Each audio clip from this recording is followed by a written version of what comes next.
اعوذ باللہ من الشیطان الرجیم بسم اللہ الرحمن الرحیم۔ معزز ناظرین السلام علیکم ورحمۃ اللہ وبرکاتہ۔ بسم اللہ الرحمن الرحیم۔ یا ایھا الذین آمنوا کتب علیکم الصیام کما کتب علی الذین من قبلکم لعلکم تتقون۔ پروردگار ارشاد فرماتا ہے کہ اے ایمان والو، روزے تمہارے لیے لکھ دیے گئے ہیں جیسے کہ تم سے پہلے والوں کے لیے لکھ دیے گئے تھے تاکہ تم پرہیزگار بن جاؤ۔ روزہ روح تقوی اور پرہیزگار کی تربیت کے لیے ایک بہترین عمل ہے۔ آج کا ہمارا ٹاپک تقوی انشاءاللہ تعالی، اور ہم دیکھنے کی کوشش کریں گے کہ ہم کیسے پرہیزگار بنیں، خود اپنے اندر کیسے پرہیزگاری کو اختیار کریں، کیسے تقوی کی منزل پر فائز ہو جائیں۔ تقوی جو ہے، امام جعفر صادق علیہ السلام تقوی کے مطلب کو بیان کرتے ہوئے فرماتے ہیں کہ تقوی کا مطلب ہے یعنی کہ خدا کے احکامات کو بجا لانا اور خود کو حرام سے بچانا۔ تقوی ایک ایسی طاقت ہے جو انسان کو سرکشی کے خلاف اس کی حفاظت کرتی ہے، یعنی کہ انسان کی روح کو خطرات سے بچا کر ایک حفاظتی پردے میں رکھتی ہے۔ اور مزید پروردگار ارشاد فرماتا ہے کہ تم سب میں سے مجھ سے نزدیک وہ ہے جو کہ تقوی کی بلند منزل پر فائز ہے۔ تو ناظرین، جب اللہ سبحانہ وتعالیٰ نے ہمیں ایک ماہ مبارک عطا کیا، ہمیں یہ ماہ صیام دیکھنا نصیب فرمایا، اور پھر ساتھ ہی یہ بھی کہہ دیا کہ اگر تم اس میں روزے رکھو گے تو پرہیزگار بن جاؤ گے، تو کیوں نہ ہم کوشش کریں سمجھنے کے لیے، اس چیز کو سمجھنے کی کہ ہم کیسے پرہیزگار بن سکتے ہیں۔ کہ روزہ رکھنا تو ایک طرف ہے، لیکن اس کے ساتھ ساتھ وہ کون سی چیزیں ہیں جن کو ہم اختیار کریں، جو کہ ہم اپنے اندر پیدا کرنے کی کوشش کریں اس ماہ میں صیام میں، تاکہ ہم جب یہ ماہ رمضان جو ہے وہ اختتام کو پہنچے تو ہمارا شمار متقین میں ہو جائے انشاءاللہ تعالی۔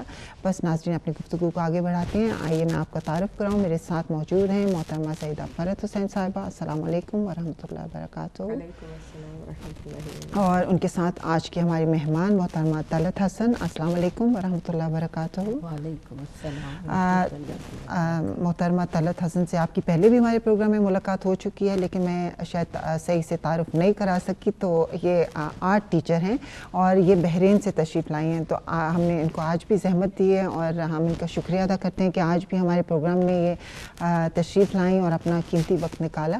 بہت بہت شکریہ آپ کا طلعت بہن۔ اور اسی آج کی گفتگو کو آگے بڑھاتے ہوئے تو محترمہ فرحت صاحبہ، پہلے تو ہم یہ سمجھنے کی کوشش کریں گے کہ تقوی کا مفہوم کیا ہے۔ بالکل نبیلہ بہن، سب سے پہلے تو میں آپ کو مبارکباد پیش کرنا چاہوں گی کہ آپ نے اس موضوع کو آج کے پروگرام میں گفتگو کا ذریعہ اور سبب بنایا ہے، موضوع بنایا ہے۔ اور جیسا کہ ہم سب جانتے ہیں کہ ماہ رمضان وہ مہینہ ہے کہ جس کی عبادات کا ثمر تقوی ہے۔ کہ ویسے تو تمام مہینوں کی مختلف عبادات ہیں، رجب ہے، شعبان ہے، اور مختلف مہینوں کی عبادات ہیں، اعمال ہیں، مگر ماہ رمضان کے لیے اللہ سبحانہ وتعالیٰ خاص کر، جیسے کہ ابتدا میں آپ نے بھی سورہ بقرہ کی آیت کی تلاوت فرمائی کہ ماہ رمضان کو اس لیے، روزوں کو اس لیے ہم پر واجب کیا، لعلکم تتقون، تاکہ ہم صاحب تقوی ہو جائیں، متقی اور پرہیزگار ہو جائیں۔ تو ضروری ہے اس بات کو سمجھنے کے لیے کہ تقوی کی کیا ڈیفینیشن ہے، تقوی کا کیا تعارف ہے، تاکہ ہم صحیح معنوں میں اس کی معرفت حاصل کر کے اور یہ کوشش کریں اس ماہ رمضان میں کہ ہمیں اللہ تعالیٰ یہ سعادت نصیب کرے اور ہمارے اندر تقوی کی صلاحیت پیدا کرے تاکہ ہمارا شمار متقین میں ہو جائے۔ آپ نے بھی اپنے ابتدائی گفتگو میں تقوی کی بہت ہی بہترین طریقے سے وضاحت فرمائی ہے کہ تقوی کے جو لغوی معنی ہیں وہ ہیں حفاظت کے، کہ اپنے آپ کو محفوظ رکھنا تمام ان اعمال سے جو نگاہ قدرت میں قابل قبول نہیں ہے، یعنی کہ جن اعمال کی یا جن کاموں کی اللہ تعالیٰ نے ممانعت کی ہے اس سے پرہیز کرنا۔ پرہیزگاری بھی ہے، حفاظت بھی ہے اپنی، اور دوسرے لفظوں میں مفسرین نے تقوی کی جو ڈیفینیشن بیان کی ہے وہ خوف الہی ہے، کہ اللہ تعالیٰ کا خوف اپنے دل میں پیدا کرنا۔ اب اس کے حوالے سے بھی مختلف علماء نے اور مختلف اسکالرز نے خوف کی بھی ڈیفینیشن کو بیان کیا کہ کس طریقے سے خوف الہی اپنے اندر پیدا کرنا. جو کانسیپٹ ہمارے یہاں خوف کا ہے وہ یہاں پر اس معنی میں خوف الہی پیدا نہیں کرنا ہے، کیونکہ ہمارے یہاں جو کانسیپٹ خوف کا ہے کہ ہمیں جب کسی چیز سے خوف اور ڈر ہوتا ہے تو ہم اس سے ڈسٹینس رکھتے ہیں، اس سے دور ہو جاتے ہیں. مگر یہاں پر وہ خوف ہے کہ جو کہ اگر ہمارے اندر اپنے رب کا خوف پیدا ہوتا ہے تو وہ خوف ہمیں ہمارے رب سے، ہمارے اللہ سے قریب تر کر دیتا ہے. تو خوف الہی کے یہاں یہ معنی ہیں کہ ان اعمال سے، ان چیزوں سے پرہیز کرنا جو ہمارے رب کی ناراضگی کا سبب بنے، جو اللہ کو جو چیزیں ناراض کر دیں، ناراحت کر دیں، ان اعمال سے اجتناب کرنا. اس کے لیے اللہ تعالیٰ خود ارشاد فرماتا ہے سورہ بقرہ میں کہ وَاتَّقُوا اللَّهَ وَاعْلَمُوا ان اللہ مع المتقین، کہ تقوی اختیار کرو اور جان لو کہ اللہ متقین کا ساتھی ہے. تو یہ آیت بھی اس بات کی دلیل ہے کہ وہاں پر جو خوف ہے وہ اللہ سے دوری نہیں ہے بلکہ اللہ کا ساتھی اور دوست بنا دیتا ہے. جس کے اندر تقوی پیدا ہو جائے وہ اللہ کا دوست بن جاتا ہے. تو یہاں پر تقوی کے حوالے سے صرف میں اتنا عرض کروں گی کہ تقوی وہ عمل ہے کہ جو انسان کو گناہوں سے پروٹیکٹ کرتا ہے. حفاظت کس چیز سے حفاظت ہمیں چاہیے؟ ہمیں شیطان کے شر سے حفاظت چاہیے، ہمیں گناہوں کے سے حفاظت چاہیے کہ اپنے آپ کو جو ہے تمام ایول فورسز سے، ہمیں ان کے وسواس سے، ان کی مس گائیڈنس سے، ان کے ہمیں مطلب کہ بہکانے سے، شیطان کے بہکانے سے ہمیں جو ہے پروٹیکشن چاہیے، حفاظت چاہیے. وہ اسی صورت میں پیدا ہوتی ہے کہ جب انسان جو ہے وہ متقی ہو جاتا ہے. بے شک بہت خوبصورت آپ نے اس کے مفہوم پہ روشنی ڈالی. جی ناظرین، ہماری ٹیلی فون لائنز جو ہیں وہ اوپن ہیں. ٹیلی فون نمبر اسکرین پر آ رہا ہے. انٹرنیشنل لائنز کے لیے 00441212270470 اور نیشنل کالز کے لیے 012122700470. اور ناظرین آپ ہمیں ای میل کے ذریعے بھی کانٹیکٹ کر سکتے ہیں. ای میل ایڈریس بھی اسکرین پر آ رہا ہے feedback@hidayat.tv. ہمارا آج کا ٹاپک تقوی، اور ہم یہ اس پہ ڈسکشن کر رہے ہیں اس حوالے سے کہ ہم کیسے اپنے اندر تقوی اور پرہیزگاری کو پیدا کریں، کیونکہ یہ ماہ صیام ایسا ہے، ہر کوئی کانشیس ہوتا ہے کہ کوئی ہم سے روزے میں ایسا عمل نہ ہو جائے کہ جس سے کہ ہم گناہ گار بن جائیں یا اللہ سبحانہ تعالیٰ سے دور ہو جائیں، یا روزے کا جو ثواب ہے وہ ختم ہو جائے. تو کیوں نہ ہم اس کے ساتھ ساتھ باقی بھی تمام چیزوں کو اپنا لیں تاکہ ہم تقوی کی منزل پر فائز ہو جائیں انشاءاللہ تعالیٰ. تو ہم چاہیں گے کہ آپ بھی ہمارے ساتھ اپنی جو انپٹ ہے، اپنی ویوز سجیشنز ہمارے ساتھ شیئر کریں. آپ کے کال کے منتظر رہیں گے. جی اپنی گفتگو کو آگے بڑھاتے ہوئے طلعت بہن آپ سے یہ پوچھنا چاہوں گی کہ ہم جیسے کہ محترمہ فرز صاحبہ نے بھی ابھی تقوی کے مفہوم کو بیان فرمایا کہ تقوی کسے کہتے ہیں، اور اسی حوالے سے کہ ہم تقوی کو کبھی کبھی سمجھ بھی رہے ہوتے ہیں اس کا مطلب، لیکن اور ہم سمجھ بھی رہے ہوتے ہیں کہ ہمارے اندر تقوی موجود ہے. تو اس حوالے سے آپ کیا کہیں گے؟ ہم سمجھتے ہیں کہ ہم نماز پڑھتے ہیں، روزہ رکھتے ہیں، چیریٹی میں بھی دیتے ہیں، اور تمام جو اصول دین، فروع دین ہیں ان پر عمل کرتے ہیں، لیکن اس کے باوجود ہمیں احادیث ملتی ہیں کہ اس غلط فہمی میں نہ رہو کہ تم نمازیں پڑھتے ہو، روزے رکھتے ہو تو تم متقی اور پرہیزگار ہو. تو میرے نزدیک تقوی کا مطلب ہے کہ روشنی، بصیرت، ادراک ہو جانا کہ آپ جو عبادت کر رہے ہیں اس کو سمجھنا. صرف یہ نہیں ہے کہ نماز پڑھنے کا حکم ہے آپ نماز پڑھیں، روزے رکھنے کا حکم ہے آپ روزہ رکھیں. اس کے ساتھ ساتھ جو اللہ نے نماز کی اور روزے کی شرائط ہمیں بتائی ہیں، یعنی کہ ان کی معرفت کر کے وہ عمل کریں، تو وہ اللہ کی نظر میں بہت قابل ستائش ہوتا ہے. اور بصیرت یہی ہے کہ ہمیں اپنے اندر عیوب نظر آنے لگے، کیونکہ اگر ہمیں اپنے اندر عیوب نظر آئیں گے تو ہم دوسروں کو روک سکیں گے.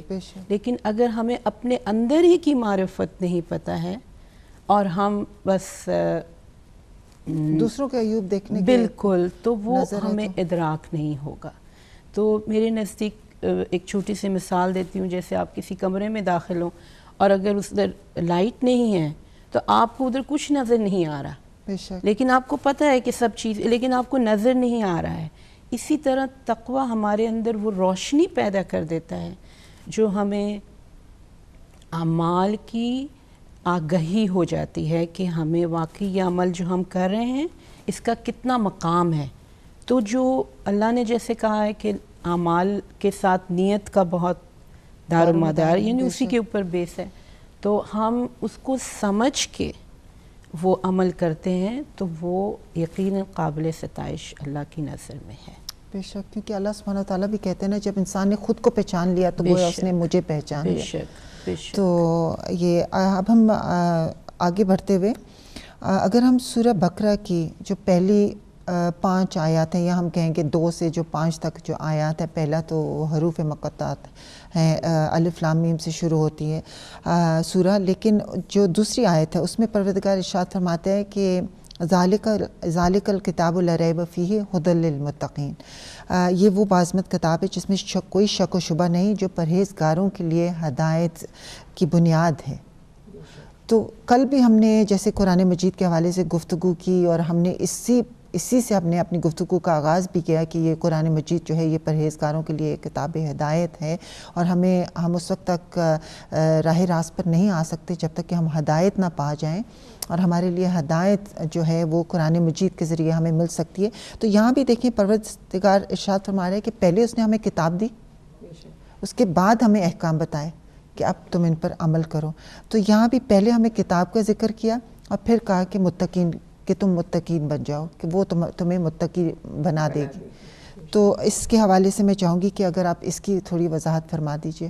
جی نبیلہ بہن، کل بھی ہم نے اپنی گفتگو میں عرض کیا تھا کہ اللہ نے انسان کے ارتقائی درجات بنائے ہیں، کہ انسان سب سے پہلے جب خلق ہوا تو بحیثیت انسان کے ہے، اور اس کے بعد جب اس نے اپنے رب کی، اپنے کریٹر کی، اپنے خالق کی معرفت حاصل کی تو وہ مسلمان ہوا.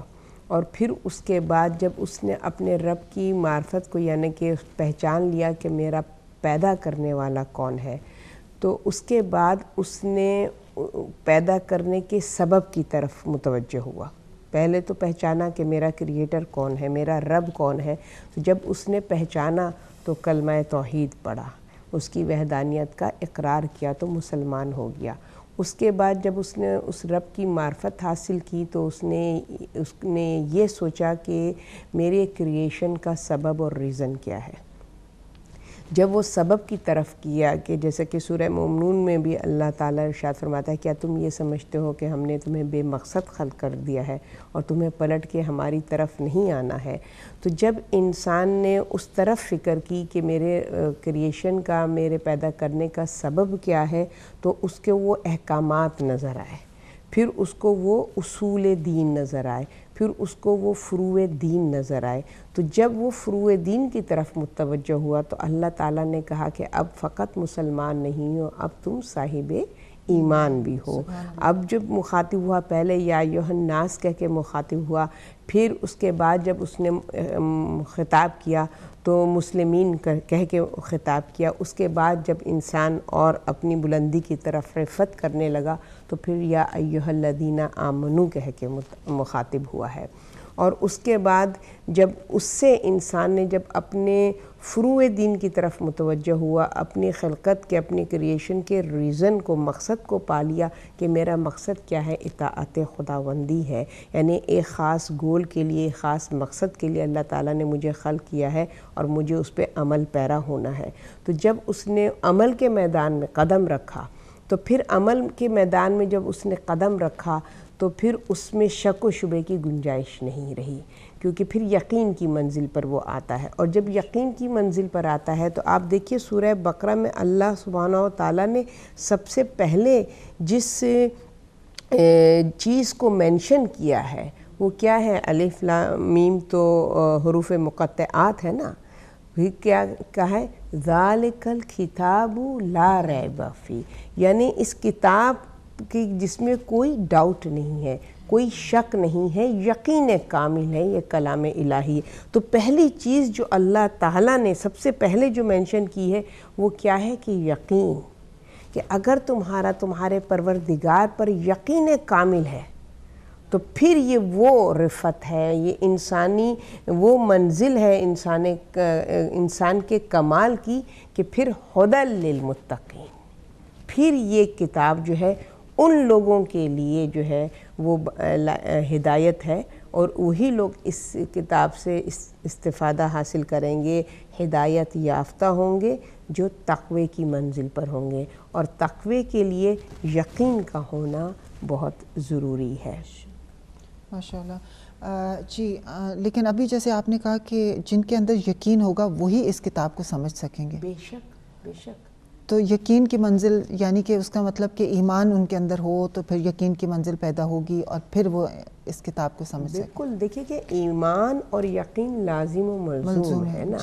مسلمان تو ہونا اس میں جو ہے مسلمان تو بہت ہی بگننگ ہے، پہلا اسٹیپ ہے کہ انسان نے اپنے رب کو پہچانا تو اس نے اس کی وحدانیت کا کلمہ پڑھ لیا، تو وہ پہچان یعنی کہ اس نے یہ کہا کہ میرا کوئی خالق ہے، مجھے کسی نے خلق کیا ہے، میرا کوئی کریٹر ہے، تو وہ مسلمان ہو گیا۔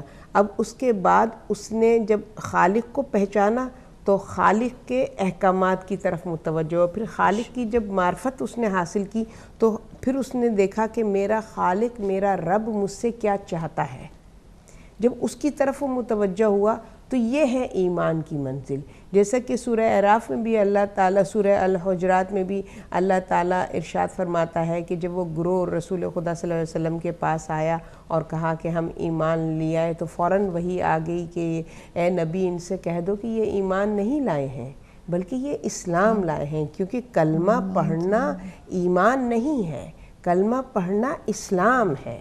ایمان اس وقت ہوتا ہے جب آپ اس کلمے کو اپنے ایکشن میں منتقل کرتے ہیں۔ جب تک زبان سے کلمہ پڑھ رہے ہیں اس وقت تک آپ مسلمان ہیں، اور جب اس کلمے کو آپ اپنے عملی جامہ پہناتے ہیں، یعنی کہ کلمہ کیا ہے؟ لا الہ الا اللہ، کوئی معبود نہیں، کوئی رب نہیں، کوئی اللہ نہیں سوائے اس وحدہ لا شریک کے۔ تو جب ہم نے کلمہ پڑھا تو ہم نے تمام ناخداؤں کا انکار کیا نا۔ پھر اب ہم کس کے عبد ہیں؟ اس ذات رب العزت کے جو ہمارا کریٹر ہے۔ جب ہم اس کے عبد بن گئے، عبد کی معنی کیا ہے؟ غلام کے ہیں۔ عبد کے معنی کیا ہے؟ کہ وہ کہ جو اپنے خالق کا ایسا غلام بن گیا کہ اب جو اس کا رب چاہے گا، یعنی کہ اس کی زندگی پہ اس کے رب کا کنٹرول ہے۔ اب اس کی ذات کوئی معنی نہیں رکھتی کیونکہ اس نے اپنے وجود کو سپرد کر دیا، اللہ کو سپرد کر دیا اپنی ذات کو۔ تو ظاہر ہے کہ جب ہم عبد بن گئے، عبدیت کیا ہے؟ معراج انسانیت ہے۔ اگر انسان کے اندر یہ صفت عبد پیدا ہو جائے، اور وہ ویسے تو ہر انسان عبد الہی ہے، کوئی مطلب کہ مانے یا نہ مانے ہم سب عبد ہیں نا، وہ معبود ہے، ہم سب عبد ہیں، چاہے کسی بھی ریلیجن سے، کسی بھی اس سے ہمارا تعلق ہو، مگر اس سے کوئی انکار نہیں کر سکتا کہ ہم چاہے جتنا انکار کریں مگر ہم اس کے عبد ہیں۔ یہ مگر عبودیت وہ ہے کہ جو انسان بندہ خود اس کی معرفت کو جب حاصل کرتا ہے تو وہ عبودیت کی اس منزل پر جاتا ہے کہ جہاں وہ یہ ریالائز کرتا ہے کہ میں اس کا غلام ہوں، میں اس کا ایسا عبد ہوں، اب میری رضا، میری خواہش کوئی معنی نہیں رکھتی، اب ذات رب العزت کا حکم، اس کی رضا مقدم ہے، جیسا وہ چاہتا ہے ویسی ہم زندگی گزاریں گے۔ تو جب وہ اس منزل پر آتا ہے تو یہ ہے ایمان کا درجہ۔ بے شک کہ جب رضائے رب کو ہم مقدم جانیں گے تو ہم اپنے آپ کو، اپنے تمام اعمال کو اس کی خوشنودی کا ذریعہ بنا دیں گے. ہمارا ہر عمل اس لیے نہیں ہوگا کہ دنیا میں ہمارا نام ہو جائے، بلکہ ہماری تمام عبادات وہ خوشنودی رب کے لیے ہوں گی. پھر ہم دنیا سے اپریسیشن کی امید نہیں رکھیں گے. جب ہم اپنے جیسے انسانوں سے اپریسیشن کی امید رکھتے ہیں تو پھر وہ ہماری خالص عبادتیں نہیں ہیں. اس میں ہم وحدہ لا شریک کی عبادت نہیں کر رہے ہیں، اس میں ہم نے دوسرے ناخداؤں کو بھی اس عبادت میں شامل کیا ہوا ہے، کیونکہ ہم ان کی بھی رضا چاہتے ہیں کہ میں بہت اچھا عبادات کر رہی ہوں، میں سوسائٹی میں چاہتی ہوں کہ میری ایک حیثیت ہو، مجھے اپریشیٹ کیا جائے. میں یا کسی کمیونٹی کا ممبر بنتی ہوں تو پھر میں ایکسپیکٹیشن رکھتی ہوں اس کمیونٹی سے کہ وہ مجھے پریز کرے، وہ مجھے اپریشیٹ کرے. تو اس کا مطلب کیا ہے کہ میں نے کلمہ تو لا الہ کا پڑھا ہے، اس کی خوشنودی کے ساتھ ساتھ میں دوسروں کو بھی خوش کریں، ہے نا، دوسروں کی اس کی خوشنودی مجھے مقدم نہیں ہے، مجھے یہ کہ دنیا مجھے پریز کرے. تو پھر میں نے شرک میں آتا ہے. بالکل یہ اس میں آ جاتا ہے نا کہ ہم جب کلمہ پڑھیں لا الہ الا اللہ، کوئی معبود نہیں ہے سوائے اس ذات رب العزت، ہم کو اس کو پریز کرنا، ہمیں اسے خوش کرنا ہے.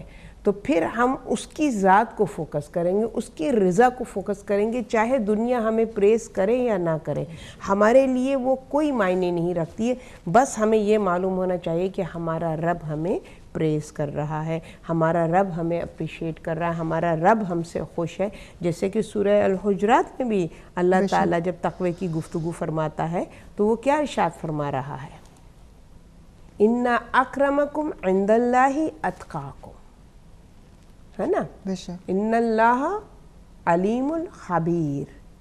وہ کیا ہے کہ اللہ کی نگاہ میں صاحب مکرم، صاحب عزت، صاحب شرف، صاحب ستائش وہ ہے جو تقوی کی منزل پر ہے، اور اللہ ہر چیز سے باخبر ہے.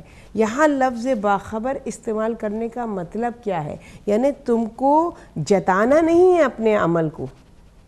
دیکھیں جو متقی ہے نا وہ اپنے عمل کو جتاتا نہیں ہے کہ سوسائٹی میں ہم اپنے اعمال بتا رہے ہیں ہم بہت متقی ہیں، میں تو بڑی نمازی ہوں، میں تو بڑی عبادت گزار ہوں، میرا دل تو بڑا صاف ہے، میرا تو خلوص نیت ہے. پھر ہمیں اپنے اعمال کا یعنی کہ ہمیں اپنے اعمال کو جسٹیفائی کرنے کی ضرورت نہیں ہے. اگر کہ ہم اللہ کے لیے عمل کر رہے ہیں تو اللہ تو کہہ رہا ہے کہ میں علیم الخبیر ہوں، بے شک میں تمہارے اظہار سے مجھے نہیں، میں تو جانتا ہوں، تمہارے دلوں کے حال کو جانتا ہوں.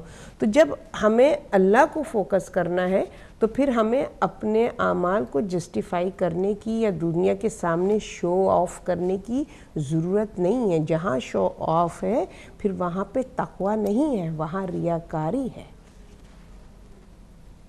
بہت خوبصورت، کیونکہ یہ کافی کنفیوژن ایک ہوتا ہے، ہم سمجھتے ہیں کہ ہم بہت متقی ہیں، لیکن آپ نے بڑی اچھی طریقے سے اس پہ روشنی ڈالی کہ ریاکاری میں وہ آ جاتا ہے. اور بہرحال اور بلکہ ہم سمجھ رہے ہوتے ہیں کہ ہم تو بہت نیک اور صالح ہیں اور اسی سوچ کے ساتھ آگے چل رہے ہوتے ہیں. جی ناظرین، ہم ایک چھوٹی سی بریک کی طرف چلتے ہیں، تو انشاءاللہ تعالیٰ بریک کے بعد اپنی گفتگو کا سلسلہ جاری رکھیں گے. ہمارے ساتھ رہیے گا، ملتے ہیں بریک کے بعد.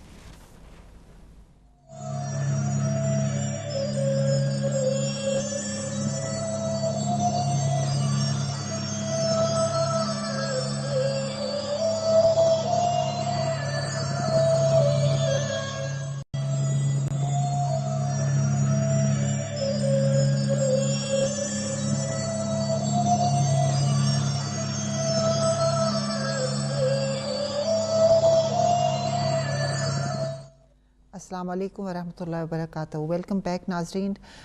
آج کا ہمارا ٹاپک تقویٰ پہ گفتگو کر رہے ہیں، اور ہم نے اب تک تقوی کے مفہوم پر روشنی ڈالی اور سورہ بقرہ کی آیت نمبر 2 جو تھی اس کو ہم نے ڈسکس کیا. اور ناظرین ہماری جو لائیو کالز ہیں وہ کھلی ہیں، ہمارے ای میل ایڈریس بھی اسکرین پر آ رہا ہے. آپ ان دونوں طریقے سے ہمارے ساتھ کانٹیکٹ کر سکتے ہیں، اور ہم چاہیں گے بھی کہ آپ ہمارے ساتھ پروگرام میں شامل ہوں. ہم یہ بھی سننا چاہیں گے کہ آپ کا جو ہم ڈسکشن کر رہے ہیں اس میں آپ کو کیا اظہار ہے، خیال ہے. تو پلیز ہمیں کال کریں اور اپنے جو خیالات کا اظہار ہمارے ساتھ فرمائیں اور اب شیئر کریں اپنے خیالات کو۔ چلیں ہم بڑھتے ہیں اب سورہ بقرہ کی آیت نمبر 3 کی طرف، کیونکہ جس میں پروردگار متقین کی صفات بیان کرتے ہوئے جو پہلی صفت بیان فرما رہا ہے وہ ہے کہ الذین یؤمنون بالغیب، کہ پرہیزگار وہ لوگ ہیں جو غیب پر ایمان رکھتے ہیں۔ بویا جاتا ہے تو ایک تناور درخت کی صورت میں وہ پھل پھولتا ہے اور خود اس کے لیے بھی مفید ہوتا ہے، اور پھر وہ اس درخت سے اس کے ارد گرد کے افراد بھی استفادہ حاصل کرتے ہیں۔ تو تقوی کی جیسا کہ ابھی آپ نے فرمایا کہ بہترین طریقے سے اگر کوئی چاہے کہ تقوی کی کیا ڈیفینیشن ہے اور کیا تعریف ہے، تو سورہ بقرہ کی ابتدائی آیتیں وہ تمام نشاندہی کرتی ہیں کہ ایک متقی کے اندر کیا کیا کوالٹی ہوتی ہیں اور کیا کیا کوالٹی ہونی چاہیے۔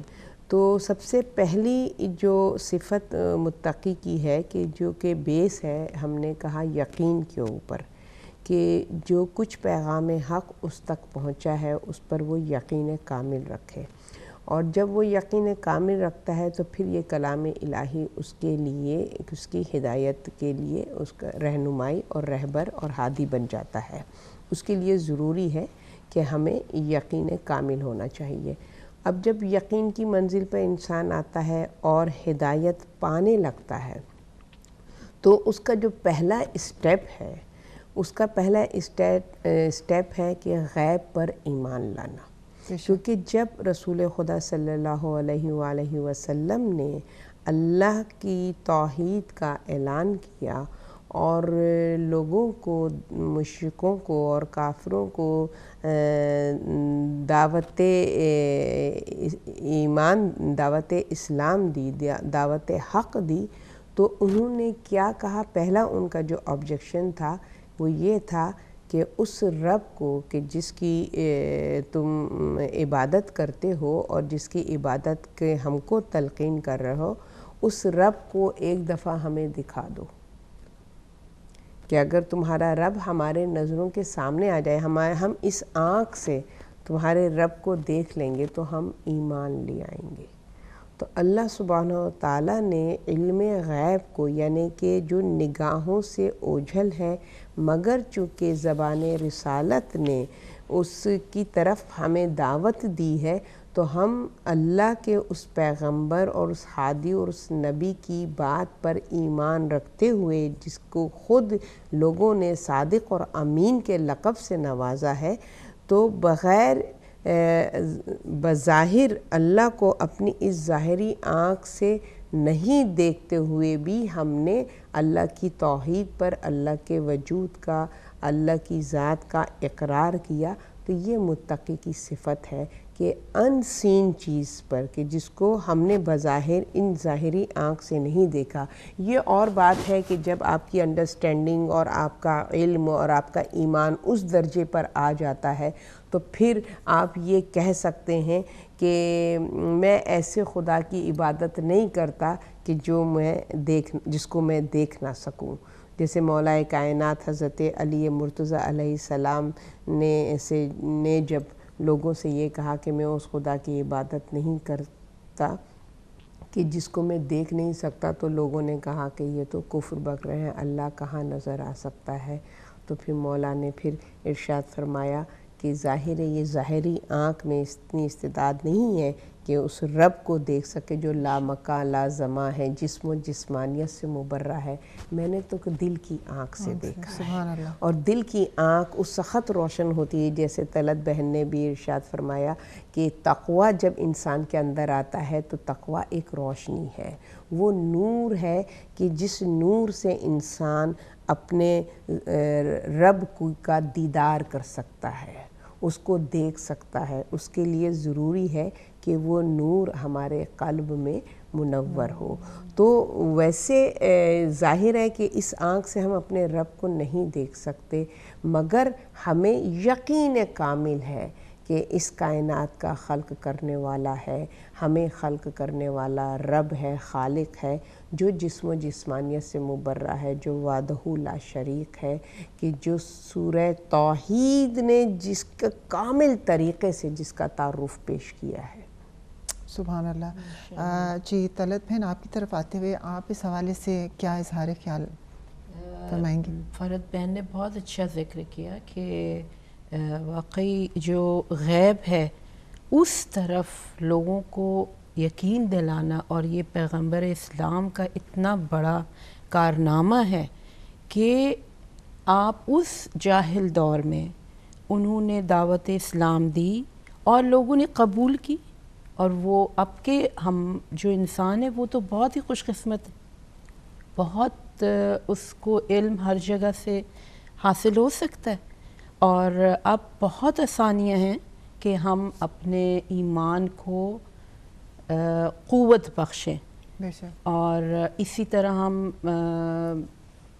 یعنی پڑھ کر اس کا مطالعہ کر کے، اور جو عالم حضرات ہیں ان کو سن کے، میں ایک چھوٹی سی مثال دیتی ہوں کہ جیسے غیب کا علم ہو تو وہ تقویٰ ہے، یعنی ہم یقین، جی وہ تقویٰ ہے کہ ہمیں غیب پر یقین ہے، ہم نے دیکھا نہیں ہے، لیکن اس رب کی ذات نے ہمارے آنکھ میں ایک ذرہ نور دیا ہے جس کو ہم ظاہری طور سے دنیا کو ہم دیکھ سکتے ہیں۔ بے شک، آپ دیکھیں تو اس ذرہ میں اتنی طاقت ہے کہ ہم یعنی کوئی شمار نہیں ہے جو ہم دیکھ سکتے ہیں، تو اس نور رب کا کیا مقام ہے۔ بے شک، تو غیب پہ علم یعنی تقویٰ، تقویٰ یعنی احکام الہی کو ماننا، اقرار کرنا دل سے، یہ ہے تقویٰ۔ بے شک، تو اور اگر ہم متقی ہو جائیں اور اس کے ساتھ ہم سارے اعمال کریں تو آف کورس آپ مطلب یقیناً خدا اس کو بہت ہی اچھی طرح قبول کرے گا انشاءاللہ، جو بھی ہم اعمال کر رہے ہیں اور کرنا چاہتے ہیں انشاءاللہ۔ انشاءاللہ۔ جی محترمہ فیض صاحبہ، ابھی آپ نے فرمایا کہ غیب پہ علم رکھنا یعنی کہ اپنے ذات خدا پہ یقین رکھنا، ہم اس کو دیکھ نہیں سکتے لیکن ہمارا یقین ہے کہ خدا کی ذات موجود ہے۔ صرف خدا کی ذات سے اس کا تعلق نہیں ہے کہ آپ سمجھتے ہیں اس میں وحی اور فرشتے اور قیامت اور ہر چیز؟ نبیلہ بہن، یہ غیب بہت ہی وسیع اس میں آتا ہے، اس کا دائرہ بہت وسیع ہے۔ اول تو ذات رب العزت ہے کہ ظاہر ہے وہ پردہ غیب میں ہے اور وہ نظر نہیں آتا ہے، اور اس ظاہری آنکھ سے ہم اس کو دیکھ نہیں سکتے۔ اس کے علاوہ بہت سی چیزیں ہیں کہ جن کو غیب میں اللہ سبحانہ و تعالیٰ نے رکھا ہے، اور ان سب پر ایمان لانا، اور اس میں قیامت بھی ہے، غیب میں ہے، ہمارے حوالے سے تو غیب میں ہے نا، جنت غیب میں، ہمارے حوالے سے ملائکہ غیب میں ہے۔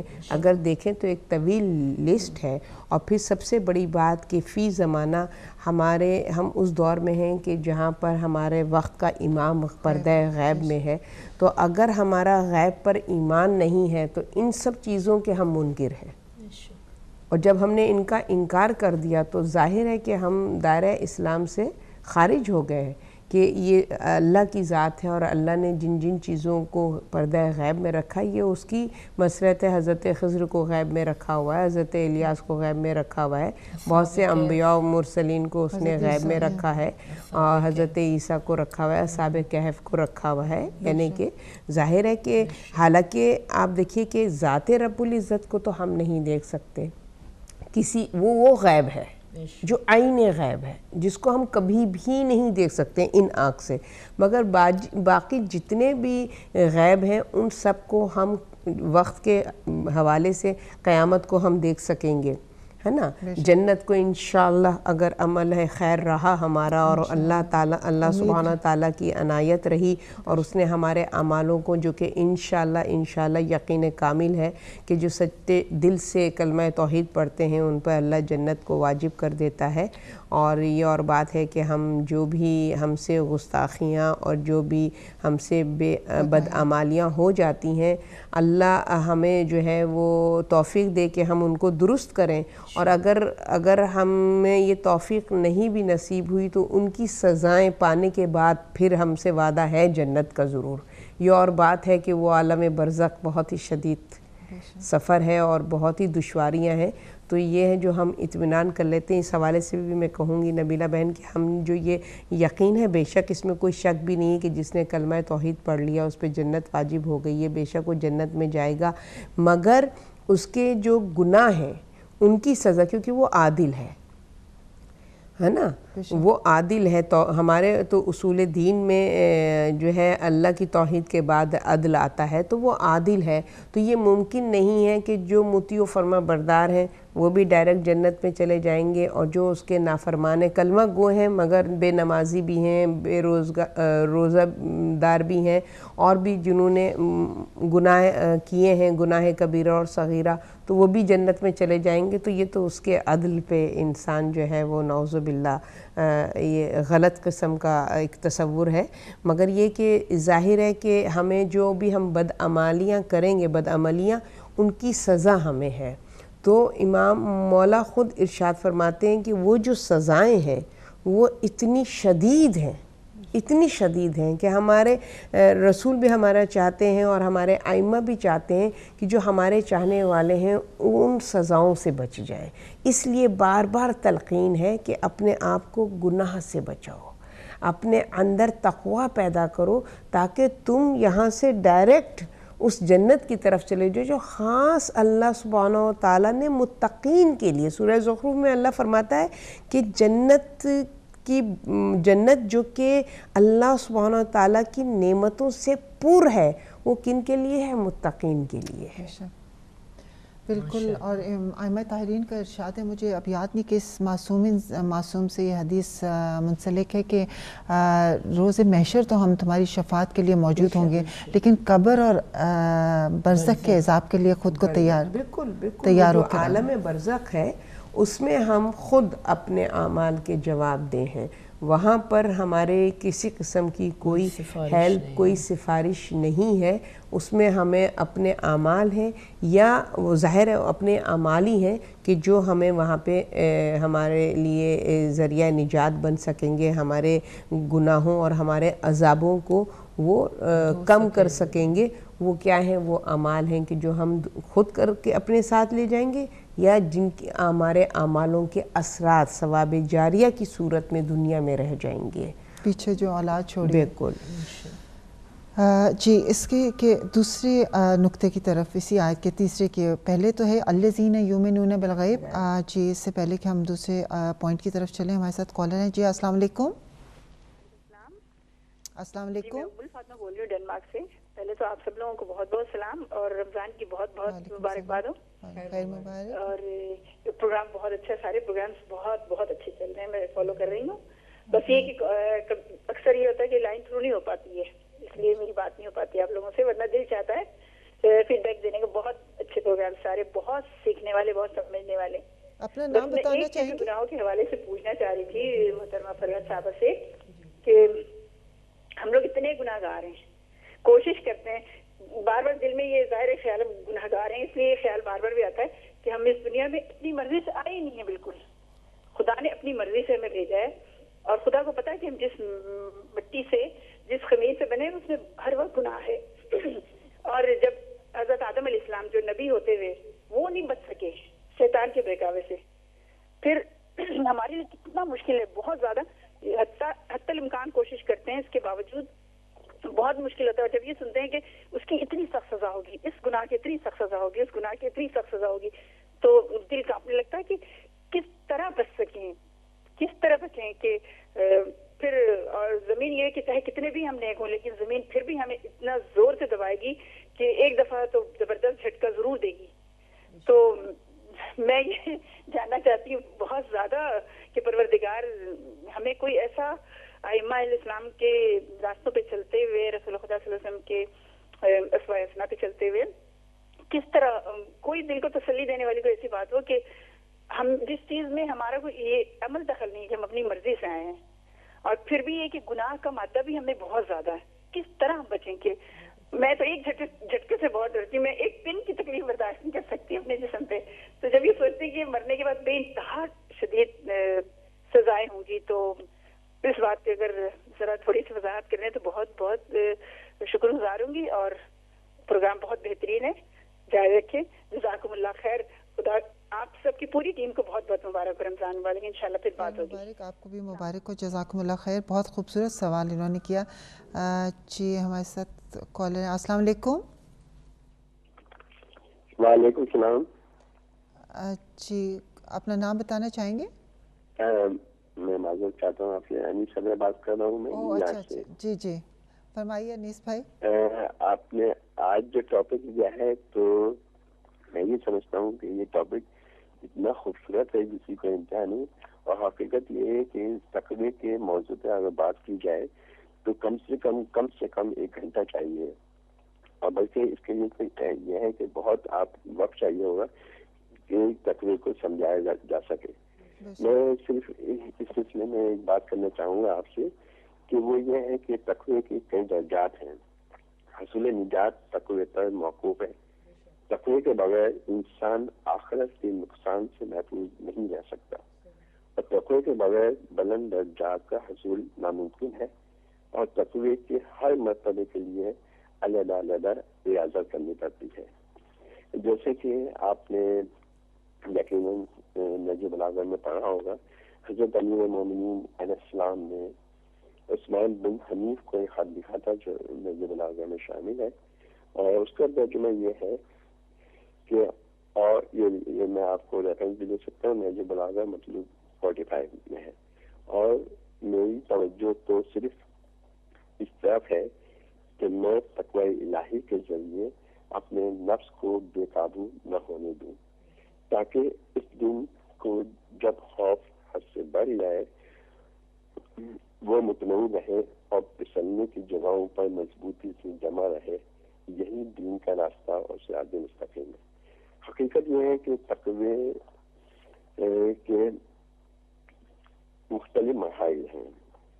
پہلا تقوی کا مرحلہ یہ ہے کہ تمام واجبات کا ادا کرنا اور مہمات کو چھوڑنا. یہ سب سے پہلا مرحلہ ہے، یعنی انسان کوشش کرے تو اللہ کے کسی مقرر کردہ فرض اور اس کے بتائے ہوئے طریقے پر سر انجام دے اور مہمات سے پرہیز کرے. یہ پہلا تقوی. اس طرح سے 3 مختلف تقوی کے مرحلے ہیں. تو بس میں آپ سے اجازت چاہوں گا کہ یہ بہت لمبا ٹاپک ہے اور یقیناً آپ بہت عمدہ طریقے سے یہ بیان کرنا رہے. بہت شکریہ آپ کا. بہت شکریہ انیس بھائی آپ کا ہمارے پروگرام میں شرکت فرمانے کا. اور بڑا خوبصورت آپ نے جو طریقے سے تقوی کی جو مفہوم بیان فرمایا، اور اس کے ساتھ ساتھ نہج بلاغہ جو امام علی علیہ السلام کا خطبہ ہے اس کا بھی بڑا اچھا ریفرنس آپ نے دیا. بہت شکریہ، آپ نے اپنے ویوز کو ہمارے ساتھ شیئر کیا. ہمارے ساتھ نہیں بلکہ میں سمجھتی ہوں سب ویورز کے ساتھ شیئر کیا. جزاکم اللہ خیر. جی اپنی گفتگو کو آگے بڑھاتے ہوئے دوسرا پوائنٹ ہم جس پہ روشنی ڈالنا چاہیں گے کہ وہ ہے وہ یقیمون الصلاۃ، کہ پرہیزگار لوگ وہ یہ کہ نماز، یہ نہیں کہا کہ نماز پڑھتے ہیں، نماز کو قائم کرتے ہیں. تو یہ بھی میں سمجھتی ہوں نماز پڑھنا اور چیز ہوتا ہے، نماز کو قائم کرنا اور چیز ہوتا ہے. تو اگر ہم اسی حوالے سے ڈسکشن کریں، حالانکہ ہم نے اس کو پہلے بھی ڈسکس کیا ہے، لیکن میں چاہوں گی کہ اگر آپ اس پہ مزید آج بھی تھوڑی سی روشنی ڈال دیجئے کہ نماز کیسے قائم ہوتی ہے، کسے کہتے ہیں کہ نماز قائم کریں. جی بے شک نبیلہ بہن، کہ یہ موضوعات ایسے ہیں کہ جن کو بار بار ریپیٹ کرنے کی ضرورت ہے، کیونکہ ہم ہر روز ہر لمحے ہمیں رہنمائی اور ہدایت کی ضرورت ہے. بالکل صحیح فرمایا. تو تقوی کے حوالے سے متقی کی صفات کو بیان کرتے ہوئے پہلے غیب پر ایمان کی طرف ہماری رہنمائی کی ہے، اور اس کے بعد جو چیز ہے وہ قیم الصلاۃ، کہ نماز کو قائم کرنا. اور بالکل آپ نے بجا فرمایا کہ نماز کا پڑھنا جو ہے وہ بہت ہی مختصر عمل ہے. چند دقیقے ہیں کہ جس میں آپ اس عمل کو ادا کرتے ہیں، نماز کا پڑھنا. مگر نماز کا قائم کرنا یہ آپ کے لیے پوری لائف ایک مسلسل عمل ہے جو کہ آپ کو کرنا ہے. تو یہ وہ عمل ہے کہ جہاں پر نماز کا قیام، یعنی کہ نماز پڑھی آپ نے، نماز پڑھنے کا ریزن کیا ہے، کیوں ہم نماز پڑھتے ہیں؟ اس لیے ہم نماز پڑھتے ہیں کہ نماز حدیث رسول ہے کہ تم کو جو ہے وہ گناہوں سے بچاتی ہے نا. تو اقیم الصلاۃ وہ کیفیت نماز ہے کہ جو مسلسل ہمارے ساتھ ساتھ رہنی چاہیے، یعنی کہ جو تاثیر ہے نماز کی. اقیم الصلاۃ نماز کی تاثیر، یعنی نماز کا جو ثمر ہے وہ کس صورت میں ہمیں ملتا ہے؟ گناہوں سے پروٹیکشن. اللہ تعالی ہمیں وہ ول پاور عطا کرتا ہے نماز کی ادائیگی کے بعد کہ ہمارے اندر وہ قوت ارادی پیدا ہوتی ہے کہ جو ہمارے اندر وہ صلاحیت پیدا کر دیتی ہے کہ ہم اپنے آپ کو گناہوں سے بچانے کی صلاحیت رکھتے ہیں. تو یہ ہے قیام نماز کہ جو کہ مسلسل ہے، کہ جس میں ہم اپنے نماز کو قائم رکھے ہوئے ہیں. دیکھیں نا، نماز کا پڑھنا اور ہے اور نماز کا قائم کرنا اور ہے. نماز کے پڑھنے کے لیے جو ہے وقت مقرر ہے نا، 5 وقت کی نمازیں ہیں، مگر قیام نماز ہول لائف ہے. مطلب آپ کا یہ ہے کہ جیسے ہم نے سورہ الحم میں کہہ دیا کہ پروردگار ہمیں صراط مستقیم پر قائم رکھ، جی، تو پھر ہم اس سوچ کو لے کے بعد میں بھی چلیں. بالکل. تو یہ اقیم الصلاۃ جو ہے بہت بہترین آپ نے اس پہ جی بہت بہترین نقطے کی طرف آپ نے اشارہ کیا کہ جو سورہ الحم میں ہم جس قیام کی دعا کرتے ہیں وہ کیا ہے؟ اہدنا الصراط المستقیم، کہ اللہ سبحانہ و تعالی ہم کو اس صراط پر قائم رکھے. تو یہ اقیم الصلاۃ جو ہے یہ وہ کنیکشن ہے کہ اللہ جو ہے جب ہم نماز میں پڑھ رہے ہیں، دعا کر رہے ہیں نا، اور دعا اللہ تعالیٰ، ہم نے دعا میں بھی ڈسکس کیا تھا کہ انسان جب دعا مانگتا ہے تو اللہ نے وعدہ کیا ہے کہ میں تمہاری دعاؤں کو مستجاب کروں گا. اور نماز میں ہم اہدنا الصراط المستقیم کی دعا مانگتے ہیں. نماز تو ایک ڈائریکٹ کنیکشن اللہ سے ہے. سوال ہی پیدا نہیں ہوتا کہ اللہ ہماری اس دعا کو قبول نہ کرے جو کہ پورے آداب اور نیت اور طریقے اور طہارت اور پوری خضوع و خشوع کے ساتھ اور یکسوئی کے ساتھ ہم ادا کر رہے ہوتے ہیں اللہ کے بارگاہ میں، اور صرف اسی سے طلب کر رہے ہوتے ہیں اور کسی کو اس میں شامل نہیں کرتے. تو کیسے ممکن ہے کہ اللہ تعالیٰ ہماری اس دعا کو قبول نہ کرے؟ تو وہ دعا کی قبولیت ہماری ہوتی ہے، مگر اس دعا کی جو قبولیت ہے اس کی پروٹیکشن اور اس کو قائم رکھنا یہ ہمارا کام ہے. کہ اس نے تو دعا قبول کر لی ہے، ہمارے اندر وہ قوت ارادی بھی دے دی ہے، ہمارے اندر وہ قدرت بھی دے دی ہے کہ ہم صراط مستقیم پر قائم رہیں، مگر اس قیام میں ہماری کیا کنٹریبیوشن ہے؟ کتنا ایفرٹ ڈال رہے ہیں؟ دیکھیں نا، اس نے تو نعمت دی ہے، مگر اس نعمت کا ہم کتنا شکران کر رہے ہیں، کتنا کفران کر رہے ہیں. اللہ کہتے ہیں نا کہ میں نے تو نعمت عطا کی ہے، اب یہ تم پر شکورا یا کفورا، یا تم شکر ادا کرو یا کفران نعمت کر لو. تو وہ تو ہمارے یوز پر ہے نا، کہ اگر ہم صحیح اس کا یوز کر رہے ہیں تو ہم شکران نعمت کر رہے ہیں، اور اگر ہم اس کا صحیح استعمال نہیں کر رہے تو ہم کفران نعمت کر رہے ہیں. تو قیام نماز پہ ہمیں توجہ دینی ہے، کیونکہ نماز کے پڑھنے پر تو ہر کوئی توجہ دے دیتا ہے. زیادہ تر لوگ جو ہیں الحمدللہ جو کلمہ گو ہیں وہ نمازی ہیں، نماز پڑھتے ہیں. نماز کا پڑھنا دشوار نہیں ہے، نماز کے قیام جو ہے وہ دشوار ہے. اقیم الصلاۃ، جیسے حضرت ابراہیم نے بھی جو دعا کی ہے، رب اجعلنی مقیم الصلاۃ ومن ذریتی، کہ معبود برحق مجھ کو اور میری اولاد کو نماز کے قیام کی توفیق عطا کر. تو وہ جو قیام ہے نا وہ مشکل ہے جس کے لیے انبیاء نے دعا کی. انبیاء نے یہ دعا نہیں کی کہ ہمیں صوم و صلات کا پابند بنا دیں یا ہم نماز پڑھیں. وہ تو الحمدللہ جو کلمہ گو ہے اللہ میاں اس کو سعادت دیتا ہے کہ وہ نمازی ہو اور نماز پڑھے، مگر قیام نماز دشوار ترین عمل ہے. اس کے لیے انبیاء نے بھی دعا کی ہے. تو مطلب نماز کے بعد اگر ہم خود کو گناہوں سے بچا رہے ہیں بالکل، تو وہ اس کا مطلب ہے کہ ہم نے اپنی نماز کو قائم رکھا ہوا ہے. جی ناظرین، چھوٹی سی بریک کی طرف چلتے ہیں، پھر انشاءاللہ ملتے ہیں بریک کے بعد.